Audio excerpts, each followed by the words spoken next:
in what can only be described as a textbook example of how political money laundering dramas unfold over decades with all the subtlety of a Bollywood masala film. The National Herald case stands as an endlessly fascinating saga of alleged financial misadventures, corporate wizardry, and high-profile political intrigue that has captured the attention of critics, legal experts, and, of course, the perpetually curious public alike.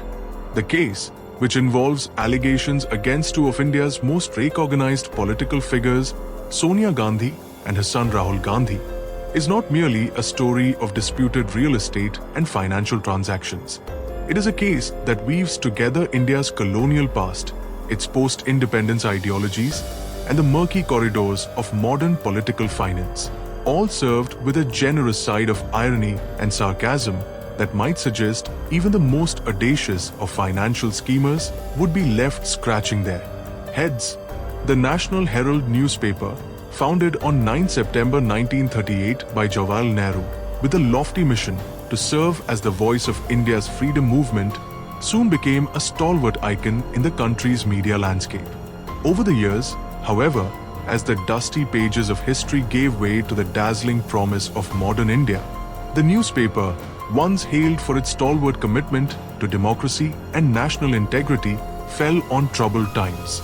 By 2008, financial woes and a rapidly changing media environment forced the Associated Journals Limited (AJL), the company that published National Herald, along with its sister publications Qaumi Awaaz and Navjeevan, into a state of temporary suspension. This closure was not simply the result of a market-driven demise.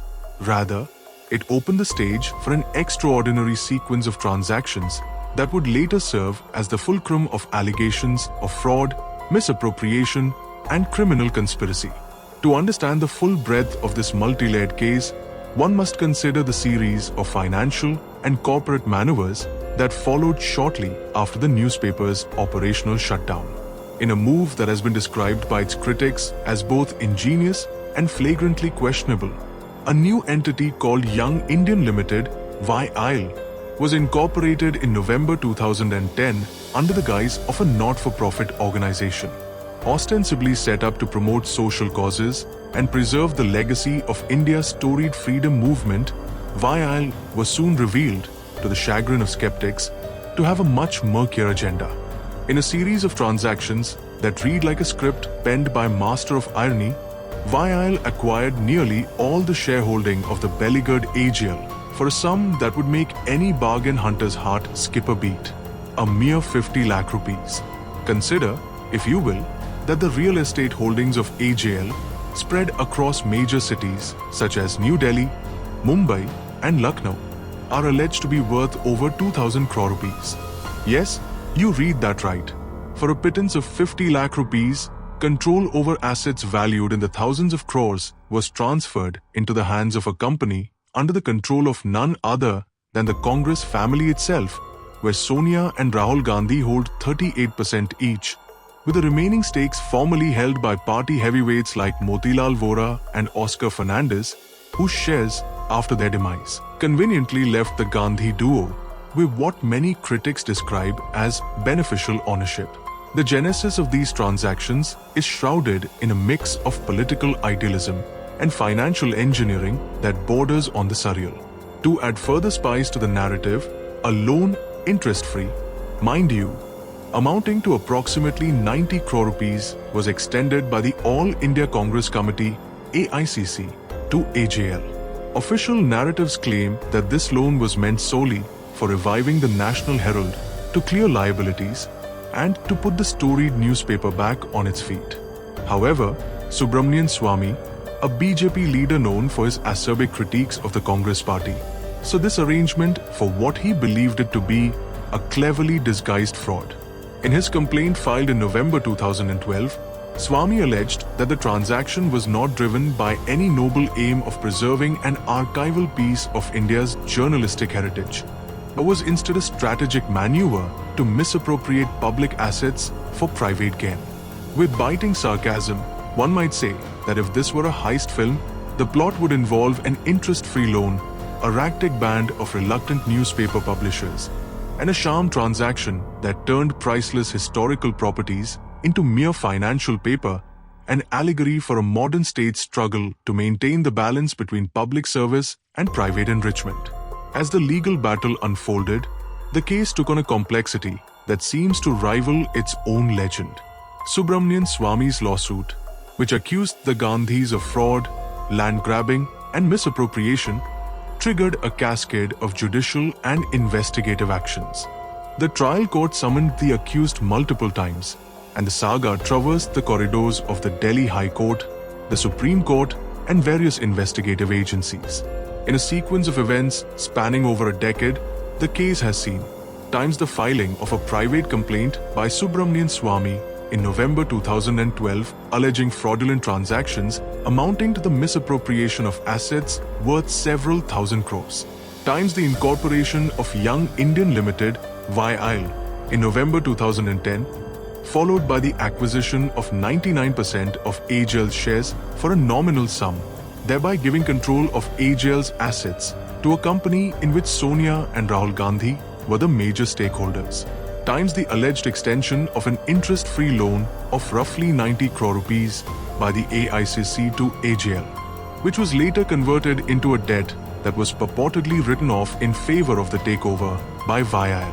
Times numerous summons, hearings, and appeals in various courts, with several instances of the judge recusing themselves due to potential conflicts of interest or scheduling issues, only to be followed by reopened investigations and fresh probes.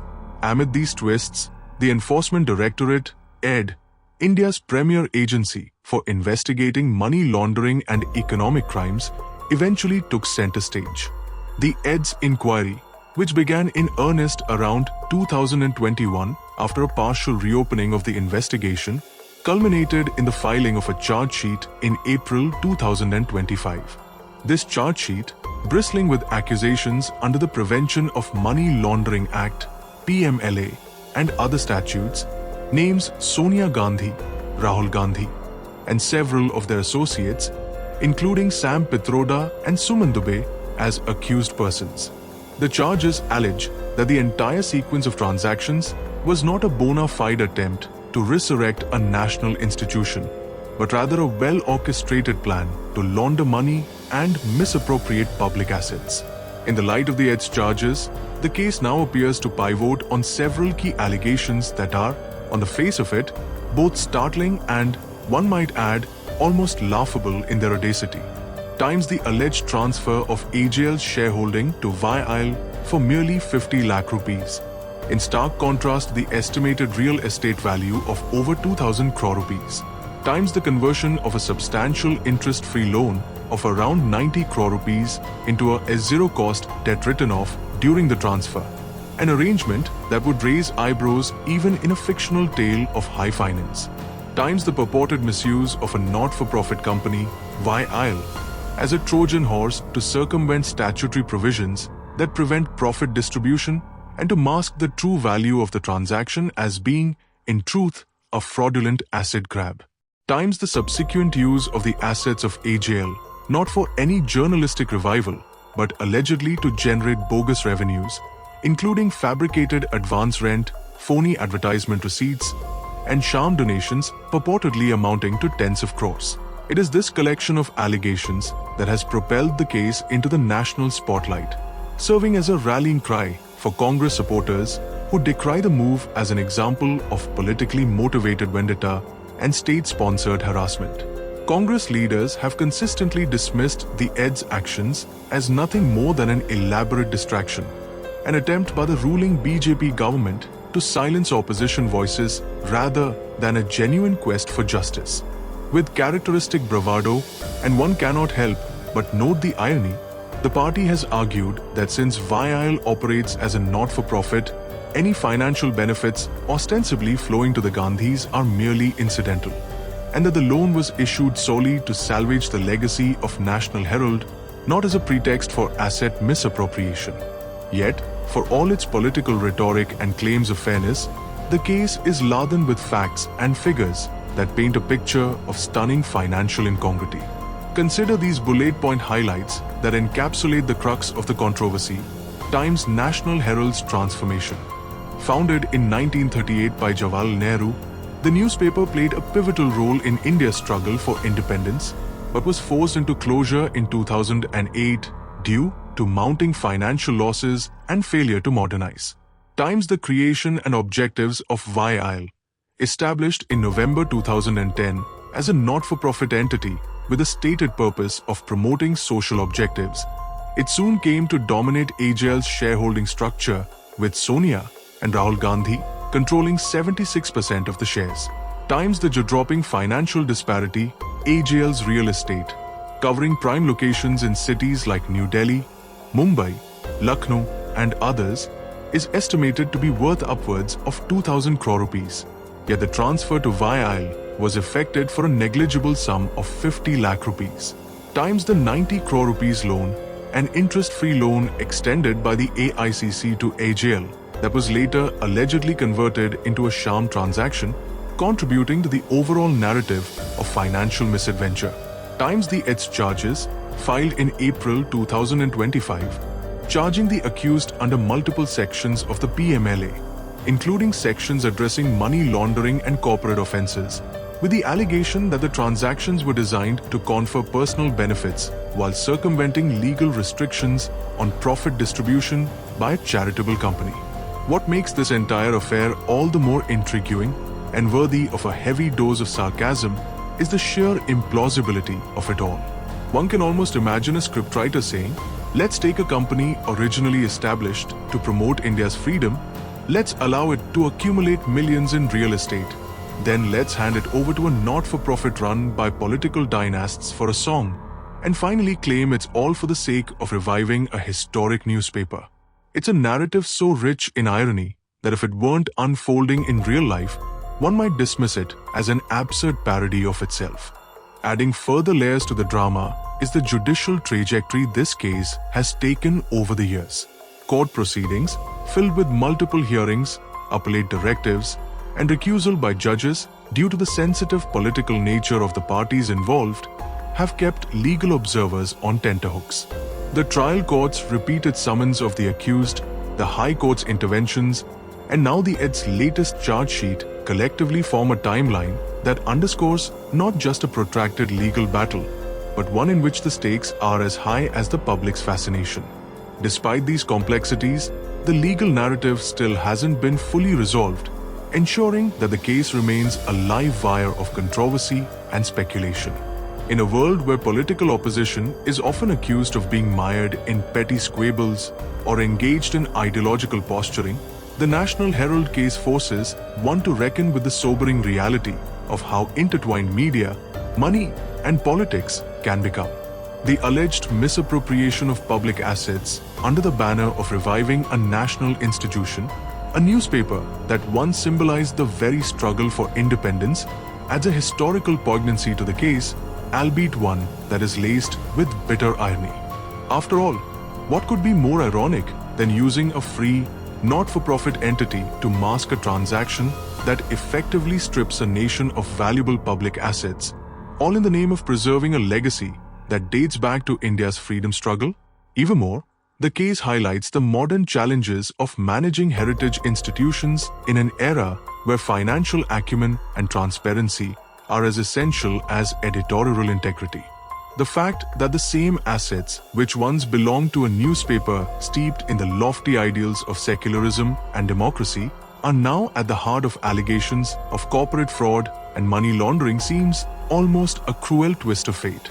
It's a vivid reminder that for many institutions, the march of progress is often accompanied by an undercurrent of opportunism, where noble intentions may be eclipsed by the lure of personal enrichment. From a broader perspective, the National Herald case serves as a case study in how institutional legacies can become battlegrounds for political ideologies and power struggles.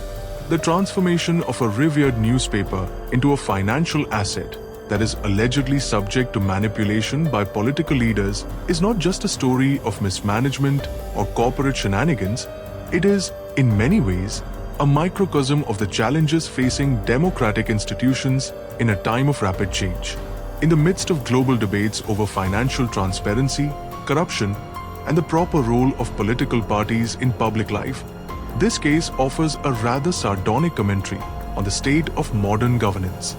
Looking at the numbers and chronology side by side, one is struck by the stark contrasts that define the case. Here are some notable figures and events that summarize the timeline in a nutshell. Times 1938. Jawaharlal Nehru establishes National Herald as a tool for the freedom struggle. Times 2008.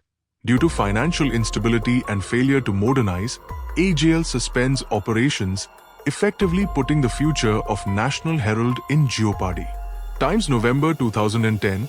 Young Indian Limited, YIL, is incorporated as a not-for-profit entity, and later that year, YIL acquires 99% of AJL shares for a nominal sum of 50 lakh rupees, an acquisition that is, in hindsight, nothing short of astonishing given the current valuation of AJL's real estate assets. Times November 2012. Subramanian Swamy files a complaint in a Delhi court alleging fraud, land grabbing, and misappropriation linked to the transfer of assets from AJL to YIL, setting off a chain of legal and investigative proceedings. Times 2015 to 2016. Amid multiple hearings, bail orders, and judicial recusal, the case moves back and forth between various levels of the judiciary, with both the Delhi High Court and Supreme Court playing roles in setting procedural mandates. Times 2021. The Enforcement Directorate, ED, reopens its investigation into the case, drawing renewed attention to the alleged discrepancies in the financial transactions. Times April 2025. The ED files a comprehensive charge sheet against Sonia Gandhi, Rahul Gandhi, Sam Pitroda, Suman Dubey, and other key associates under various provisions of the Prevention of Money Laundering Act, PMLA, alleging that the entire series of transactions was designed to funnel public assets into private hands. Each of these milestones is a stark reminder of the complexity of the case, a saga that spans more than 8 decades, yet continues to evolve with modern legal and political ramifications. The numbers themselves tell a tale of disproportionate transactions and alleged cover-ups that would seem implausible in any other context. How, one might wonder with a worry smile, does a transaction involving 50 lakh rupees pave the way for allegations of misappropriating assets worth over 2,000 crore rupees? And what of the 90 crore rupees loan, extended not as an investment but as an interest-free lifeline, only to be repurposed into what many claim is a sham arrangement?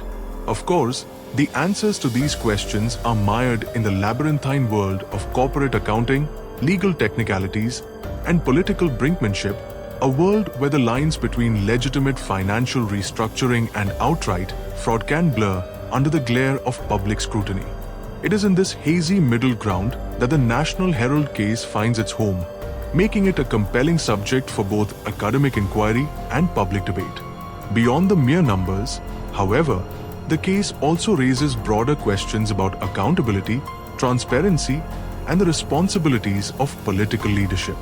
When institutions that are meant to serve the public good are entangled in opaque financial transactions, the entire democratic process comes under scrutiny. The allegations that a revered newspaper's legacy has been exploited for political gain are not simply fiscal concerns, they are emblematic of a deeper crisis of governance, where political dynasties are accused of treating public assets as personal piggy banks, all while hiding behind the veneer of charitable or non-profit status. Moreover, the case invites us to reflect on the evolving nature of media in the 21st century. National Herald, once a beacon of intellectual thought and journalistic integrity, now finds itself at the center of a scandal that mirrors the very problems it once sought to highlight. In an era when digital media and social networks have drastically altered the flow of information, the revival of a historic newspaper through dubious transactions offers a grim reminder that not all legacies can be neatly preserved in the annals of history. Instead, some legacies may be repackaged, rebranded, and, if the allegations prove true, even repurposed to serve entirely different interests than originally intended. In the end, the National Herald case is an exemplar of how truth, history and politics can collide in the most unexpected ways. It is a case that forces one to ask, when did the ideals of a freedom-fighting newspaper become collateral damage in a modern political power play? When did the lofty mission of documenting democracy's triumphs give way to a financial saga riddled with allegations of greed and mismanagement? And, most importantly, what will become of a legacy that is as culturally significant as it is financially contentious? For those of us who enjoy a good dose of reality wrapped in irony, the National Herald case is a veritable feast. It offers not only a window into the mechanisms of political finance and media management, but also a stark reminder that even institutions founded on noble ideals can become entangled in the relentless pursuit of power and profit. As we await further judicial proceedings and investigations that promise to peel back yet another layer of this intricate case, one cannot help but marvel at the audacity of it all. A drama that is so elaborate, so meticulously choreographed, that it seems almost too surreal to be true. In summary, if history has taught us anything about the National Herald case, it is that the interplay between political power, media legacy, and financial maneuvering can produce a narrative that is as fascinating as it is infuriating. With its roots stretching back to the fervor of India's independence movement, and its branches now entangled in modern allegations of fraud and money laundering, the case is a potent reminder that the ghosts of the past are never truly laid to rest, and why the public may marvel at the spectacle. And indeed, the case has provided ample fodder for cynics and idealists alike. The underlying lessons about accountability, transparency, and the proper stewardship of public assets remain as pertinent today as they were over 8 decades ago. Thus, as you digest the myriad details of this ongoing legal drama, from the establishment of National Herald in 1938 to its closure in 2008, the incorporation of VIL in 2010, the subsequent acquisition of AJL's valued assets for a mere 50 lakh rupees, the infusion of a 90 crore rupees interest-free loan, and finally the ED's charge sheet in 2025 outlining allegations of money laundering and fraud, you are, in effect, witnessing a complex interplay of history, politics, and finance. And through it all, one is left to wonder, with a heavy dose of sarcasm, how a legacy built on the ideals of freedom and democracy could come to be so thoroughly shrouded in allegations that seem to belong more to a fiction than to reality. Ultimately, the National Herald case is more than just a legal dispute. It is a mirror held up to modern Indian politics, reflecting the contradictions, the ambitions, and the sometimes absurd realities of a democracy that is still trying to reconcile its grand past with the turbulent complexities of its present.